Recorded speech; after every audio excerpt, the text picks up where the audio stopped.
Hello student, myself Dr. Yogita Chandrakar, Assistant Professor, Department of Roginan and Vikriti Vigyan. Today I am here and I am presented the topic of मेदो रोग निदानम।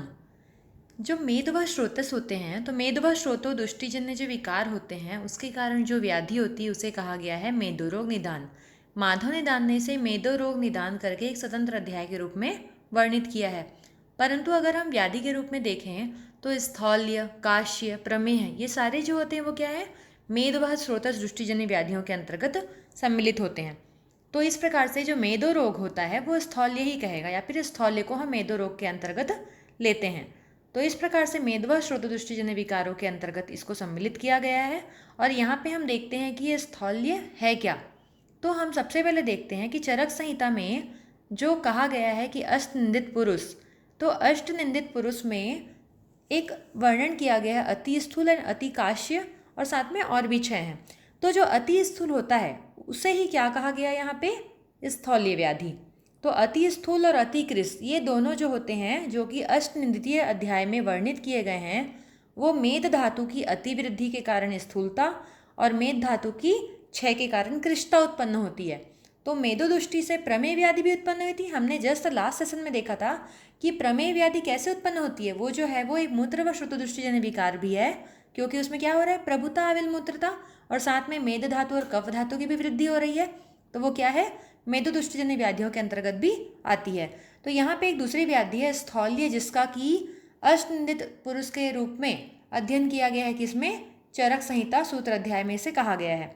तो अति स्थौल्य को ही स्थौल्य व्याधि कहते हैं। और हम यहाँ पे देखते हैं कि स्थौल्य का जो संबंध होता है वो प्रमेय के साथ भी किया गया है। प्रमेय के साथ इसका क्या संबंध है, तो प्रमेय और मधुमेह के साथ में स्थौल्य का संबंध ये है कि मेद और कफ दोनों की वृद्धि हो रही है, अग्नि भी दूषित हो रही है। तो ये सारी जो व्याधियाँ होती है वो क्या है, मेदो व श्रोतदुष्टिजन्य विकार होती हैं और मेदो व श्रोतस में अवरोध के कारण उत्पन्न होती है।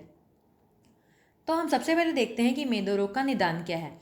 इसमें बोला गया है अव्ययाम दिवा स्वप्न श्लेष्म आहार सेविनः मधुरो अन्न रस प्रायः स्नेहान मेद प्रवर्धेत मेदसा आवृत्त मार्गत्वात् पुष्यन्ते न धातवः मेदस्तु चीयते तस्मादसक्त सर्वकर्मसु क्षुद्र श्वास तृषा मोह स्वप्न कथन साधनैः युक्तः क्षुत स्वेद दौर्गंध्य अल्प प्राणो अल्प मैथुनः मेदस्तु सर्वभूतानां उदरेष्व स्थितम् एव अत एवोदरे वृद्धि प्रायो मेदस्विनो भवेत।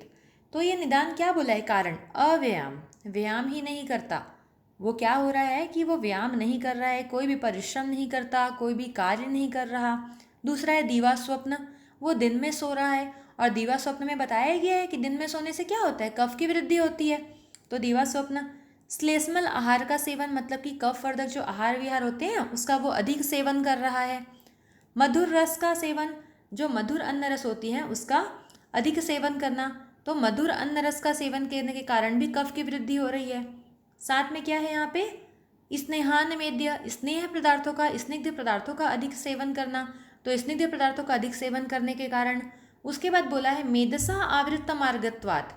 ये जो मेदस आवृत्तवात यहाँ पे बोला है कि मार्ग को अवरोध कर रहे हैं। ये जो मेद हैं वो मेद क्या कर रहे हैं, वात के मार्ग को अवरोधित कर रहे हैं। तो जो मेदस्वी प्राणी होते हैं जिसमें मेदवर्धक होते हैं या फिर वो बोलना चाहिए वो बहुत ही मेदस्वी होते हैं, बहुत अमांसल होते हैं, उसमें मेद की वृद्धि रहती है। तो ऐसे जो प्राणी होते हैं उनको, उनमें क्या हो रहा है, जो धातु होते हैं उसमें अवरोध हो रहा है। तो उस अवरोध के कारण, और साथ में क्या बोला है, मेद को बढ़ाने वाले आहार विहारों के सेवन से, मेदस्वी जो प्राणी होते हैं उनके मांस के सेवन से, और क्या करना, अति संतर्पक आहार विहारों के सेवन से। तो इन सब से क्या होता है, जो मेद की वृद्धि होती है। और ये मेद की वृद्धि होने के कारण ये क्या करते हैं, स्रोतस के मार्गों को अवरोधित करते हैं। और स्रोतस के मार्गों को अवरोधित करने के कारण क्या होता है, ये जो मेदो वह व्याधियाँ होती है, मेद व स्रोतस दुष्टिजन्य व्याधियाँ होती है वो उत्पन्न होती है। तो यहाँ पे हम देखते हैं कि मेदस्तु चीयते तस्माद असक्त सर्वकर्मसु। और क्या हो रहा है, ऐसे ऐसे कार्य, मतलब कि मेद के बढ़ जाने के कारण असक्त सर्वकर्मसु, मतलब कि वो कोई भी कार्य करने के लिए असमर्थ हो गया, वो कोई भी कार्य नहीं कर पा रहा है, असमर्थ हो गया, कोई कार्य नहीं कर पा रहा। तो उसे क्या बोला यहाँ पे, असक्त सर्वकर्मसु। ये इसके क्या है लक्षण है कि अगर ये रोग होता है तो कौन कौन से लक्षण जो होते हैं वो रोगी में उत्पन्न होते हैं। तो पहला क्या है, असक्त सर्वकर्मसु। उसके बाद है क्षुद्र श्वास। क्षुद्र श्वास मतलब क्षुद्र मतलब थोड़ा, छोटा। तो थोड़े काम में ही क्या हो रहा है, उसके श्वास फूल जा रही है, उसे ब्रीथलेसनेस हो रही है, तो इसे बोलेंगे क्षुद्र श्वास। थोड़ा सा भी काम कर रहा है, थोड़ा सा परिश्रम कर रहा है, वो थक जा रहा है, सांस फूलने लग रही है। उसके पश्चात है तृषा, मीन्स तृष्णा। मोह, मोह मतलब क्या हो रहा है, कोई भी उसको ज्ञान नहीं होता। मन जो होता है, उसके विषय होते हैं वो क्या होते हैं, विपरीत होने लगते हैं, ठीक से कार्य नहीं कर पाते, उसे हित और अहित का ज्ञान नहीं होता। तो ये सारी चीज़ें होती है, अज्ञानता आने लगती है, तो ये होता है मोह। उसके पश्चात है स्वप्न। स्वप्न किसे बोलेंगे, सॉरी, यहाँ पे मोह के बाद अस्वप्न है। तो अस्वप्न मतलब अस्वप्न भी हो सकता है, स्वप्न भी हो सकता है। अगर मेद बढ़ेगा, कफ बढ़ेगा, तो यहाँ पे स्वप्न का अर्थ है कि उसका बढ़ना, मतलब नींद का बढ़ना, निद्रा अधिक आना। तो मोह स्व स्वप्न, तो क्या हो गया, स्वप्न मतलब कि निद्रा और बहुत अधिक नींद आएगा, क्योंकि मेद भी बढ़ रहा है और कफ भी बढ़ रहा है, तो निद्रा तो आनी ही है। उसके पश्चात है कथन साधने। साध मतलब क्या होता है, अंग साध। अंग जो होते हैं वो क्या होते हैं, शैथिल्य हो जाते हैं, अंग अच्छे से कार्य नहीं कर पाते, उसमें शिथिलता आने लगती है। कुछ भी वो उसको सिंपली आप बोलोगे कि आप वॉक करो तो वो थक जाएगा, वो काम नहीं कर पाएगा, थक जाएगा। तो ये सारी चीज़ें, ग्लानी मतलब कि वो अंदर से भी खुश नहीं रहेगा, उसे अरुचि लगने लगेगी। तो ये हो गया। देन इसके बाद है यहाँ पे युक्त क्षुत स्वेद दौर्गंध्य। क्षुत मतलब कि भूख अधिक लगेगी, क्षुधा अधिक हो रही है, क्योंकि यहाँ पे क्या होता है, अग्नि का हम अभी यहाँ पे देखेंगे कि इसमें क्या हो रहा है, भूख अधिक लगने का कारण क्या है। उसके बाद यहाँ पे स्वेद दौर्गंध्य। स्वेद जो हो रही है, स्वेद की प्रवृत्ति अधिक होती है, क्योंकि मेद यहाँ पे बढ़ रहा है, तो क्या हो रहा है, यहाँ पे स्वेद की अधिकता हो रही है और दुर्गंध आ रहे हैं। उसके बाद है अल्प प्राणो। अल्प प्राण मतलब वो क्या बोल सकते हो, नाजुक है, बहुत ही सेंसिटिव हो गया, तो ये हो गया अल्प प्राण। अल्प मैथुन, मैथुन शक्ति भी अल्प हो जाती है। उसके पश्चात है मेदस्तु सर्वभूतानाम उदरे स्थितु स्थितम। इसने बोला है कि उदर प्रदेश जो होते हैं वहाँ पे मेनली क्या हो रहा है, मेद धातु का संचय हो जा रहा है, और उसके कारण क्या होती है, उदर की अत एव उदरे वृद्धि, उदर प्रदेश की वृद्धि हो रही है। मीन्स कि उदर प्रदेश में मेद के अधिक संचित हो जाने के कारण उदर वृद्धि होना। ये जो लक्षण है वो हमको मेदो रोग के लक्षण हमको यहाँ पे मिलते हैं। क्या क्या है, रिपीट करते हैं हम इसे। अव्यायाम, कार्य नहीं कर पाना, दीवा स्वप्न, दिन में अधिक सोना, कफवर्धक आहार विहारों का सेवन करना, मधुर अन्न का सेवन करना, स्नेह स्निग्ध पदार्थों का अधिक सेवन करना, मेदस आवृत्त मार्ग जो है वो क्या हो रहे हैं, उसमें वो जो धातु होती है वो क्या हो रही है, आवृत्त हो जा रही है, उसके कारण मार्ग में अवरोध हो जा रहा है। साथ में इसके लक्षण कौन से उत्पन्न होते हैं, असक्ता सर्वकर्मसु, काम नहीं कर पाएगा, क्षुद्र श्वास, श्वास लेने में कठिनाई होगी, तृष्णा होगा, मोह, निद्रा आएगी अत्यधिक, अंग साध। उसके बाद यहाँ पे क्षुधा, स्वेद दुर्गंध्य, अल्प प्राण मतलब कि नाजुक प्रवृत्ति का हो गया, अल्प मैथुन, ये सारे, और साथ में मेद के उदर प्रदेश में अत्यधिक संचित होने के कारण उदर में वृद्धि होना। तो ये सारे हमको क्या है, मेदो रोग के जो निदान के कारण लक्षण ही हमको यहाँ पे दिखाई देते हैं। ये सारी चीज़ें जो मैंने अभी बताई वही चीज़ें यहाँ पे इसका विमर्श है। तो यही इसमें कहा गया, इसमें हम देखते हैं कि मेद की वृद्धि हो रही है, कफ की वृद्धि हो रही है, और ये मेनली कहाँ पे, उदर में छोटी छोटी अस्थियों में मेद जो होती है वो अधिक संचित हो जा रही है, और उसके अधिक संचित होने के कारण जो व्यक्ति का उदर क्या हो रहा है, बहुत अधिक बढ़ जा रहा है, उदर में वृद्धि हो जा रही है। अब हम देखते हैं संप्राप्ति, इसमें क्या बोला है, मेदसा आवृत्त मार्गत्वाद वायु कोष्ठे विशिष्टः चरण संधु क्षय तद अग्नि आहारम सोस्यत्यापि तस्मात् सशीघ्रम जरयत्याहार अभिकांक्षति विकाराश्वप्नुते घोरान कांचित काल व्यतिक्रमात् एताव उपद्रव करो विशेषाद अग्निमारुतय एतो तु दहतः स्थूलम वंदावो वनम यथा। क्या बोला है कि मेदस आवृत्त, कि मेद क्या कर रहे हैं, मार्ग को आवृत्त कर रहे हैं। तो अगर मेद जब होता है वो अत्यधिक बढ़ जाता है तो वो क्या करते हैं, मार्ग अवरोध करते हैं। और ये मार्ग अवरोध क्यों, कौन करेगा, जैसे हमने आवरण में क्या देखा है कि वायु जो होती क्या होती है, आवरण किसी चीज को ढक देती है। तो यहाँ पे क्या हो रहा है, वायु का आवरण हो जा रहा है, और वायु अगर आवरण हो रहा है तो वायु क्या होगी, अत्यधिक कुपित होने लगेगी। तो वायु क्या करती है, कुपित हो रही है, वो बढ़ रही है, तो वो जो वात होती है वो कोष्ठ में जाएगी, और कोष्ठ में जाके अग्नि को और अधिक प्रदीप्त कर देती है। तो अतिवृद्ध मेद के कारण मार्ग अवरोध होने के कारण वायु का आवरण होने लगता है, और उसके कारण आवृत वायु के कारण क्या हो रहा है, यहाँ पे वायु कुपित हो रही है और वायु कोष्ठ में जाती है और अग्नि को और अधिक प्रदीप्त कर देती है, अग्नि को और अधिक बढ़ाती है। संधु क्षयम अग्नि। तो उसके कारण क्या होगा, अब अग्नि बढ़ रही है तो आहार और चाहिए, उसे और अधिक भूख लगेगी, तो आहार का शोषण भी शीघ्र होने लगेगा, आहार जो होती है वो एब्जॉर्ब जल्दी जल्दी होने लगेगी। तो भूख अधिक लग रही है, ज़्यादा आहार ले रहा है, तो ऐसे में क्या होगा, वो ज़्यादा आहार भी ले रहा है तो स्थौल्य तो होना ही है। तो मेद क्या हो रहा है, मेद के कारण क्या हो रहा है, यहाँ पे जो अग्नि होती है वो बढ़ रही है, और वो अग्नि क्यों बढ़ रही है, क्योंकि वहाँ पे आवरण आ गया, तो उसके कारण अग्नि के बढ़ने के कारण भूख अधिक लगती है और वो और अधिक आहारों को ग्रहण करने लगता है, और अधिक आहारों को ग्रहण करने लगेगा तो क्या हो रहा है, स्थौल्य व्याधि हो रही है। परंतु अगर इस अवस्था में हम उसे भोजन नहीं दें, हम बोलें कि आप मत खाइए, उसको भोजन नहीं देते हैं, तो उपद्रव होने लगते हैं, तो अनेक उपद्रव उत्पन्न हो जाते हैं, और भोजन नहीं मिलने से बढ़ा हुआ जो वायु होता है और अग्नि होता है वो क्या करने लगता है, जला देता है।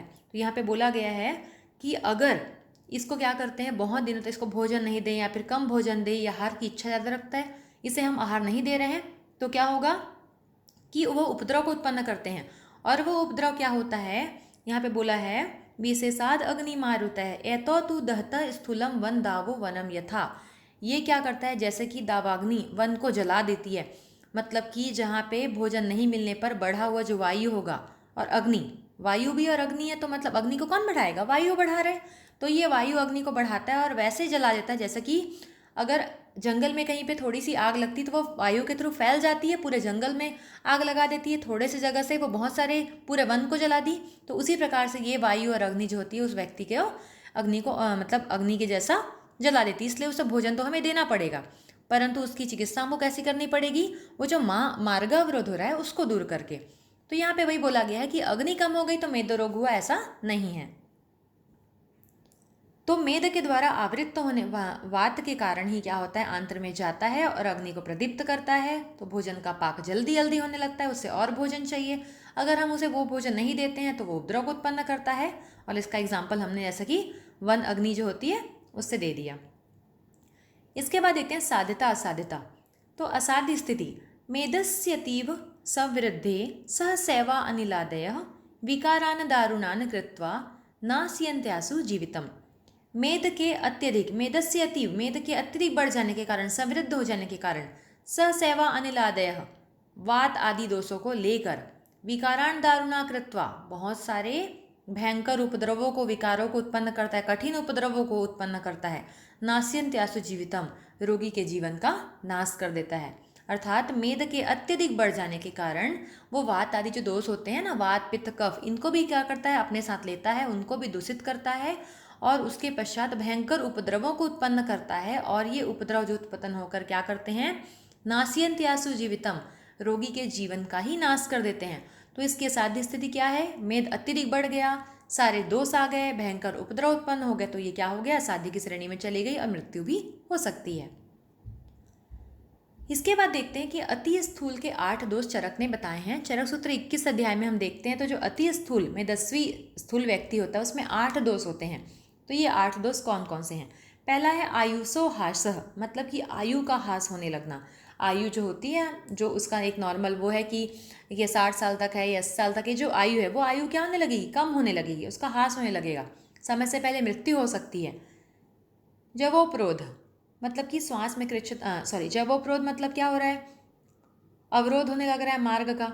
अब अवरोध होने के कारण क्या हो रहा है, वो प्रॉपरली जो एक नॉर्मल फिनोमेना चलती रहती है बॉडी की, वो अवरोधित हो जाएगी। कृच्छ, कृच्छ मतलब श्वास में कृच्छता होना। व्यवायता, व्यवायता क्या हो रहा है यहाँ पे, व्यवायता मतलब कि मैंने बताया कि वो मैथुन भी क्या कर सकती, भी उसकी अल्प हो जाती है, तो ये भी यहाँ पे कम हो जाएगा। दौर्बल्य, बहुत अधिक थका हुआ लगेगा, कुछ भी काम नहीं करेगा फिर भी उसे थकान होती है। दौर्गंध्य, स्वेद में दौर्गंध आना, गंध आना, दुर्गंध आने लगना। स्वेद की अति प्रवृत्ति होना। क्षुध अति मात्रम, क्षुधा अधिक हो लेना, भूख अधिक लगेगा। पिपासा अधिक हो, प्यास भी अधिक लगेगा। तो क्या क्या हुआ, आयु का ह्रास होने लगता है, श्वास में कृच्छता आने लगती है, मैथुन में कठिनाई होती है, साथ में दौर्बल्यता आती है, दौर्गंध्य होता है, स्वेद अति प्रवृत्ति, क्षुधा बढ़ने लगती है, मतलब कि भूख बढ़ती है, प्यास बढ़ती है। तो ये सारे क्या अष्ट दोष कहे गए हैं जो कि हमको अति स्थूल पुरुष में देखने को मिलते हैं।